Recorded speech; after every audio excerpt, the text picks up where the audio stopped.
In this lesson, we're going to talk about rigid body dynamics, so we can get rid of this hang time going on here. We'll stop the game.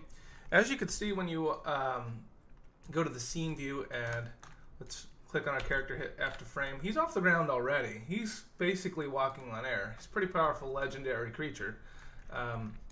So we need to fix that. What we need to do is add rigid body dynamics to the game. The first thing we can do is we can click on our geometry here, and the first thing we can do is we can go to our 3D assets over here, 3D game. We'll go to that scene right here, this level, and we need to make sure that in our model we have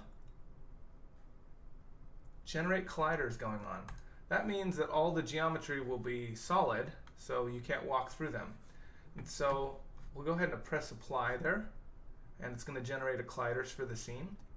And then we're going to add a collider to our character. This may take some time as the scene's pretty big.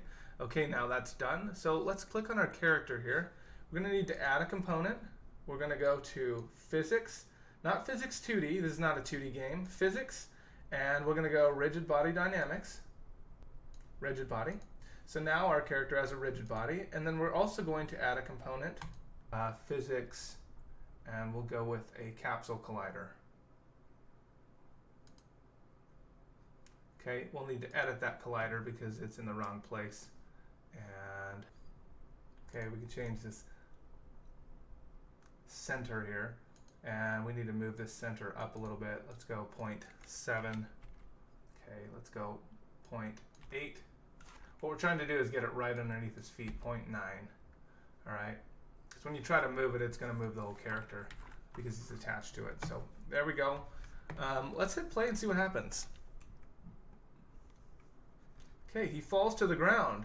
That's good. And he walks on the ground, and he jumps, and he should fall. Yep. So obviously we're going to need to change his fall speed. And looks like the collider's still off the ground a little bit. But look at that. Now he's interacting with gravity, and he falls. He face plants. So we've got a lot of things to fix. So we'll get to that in the next lesson.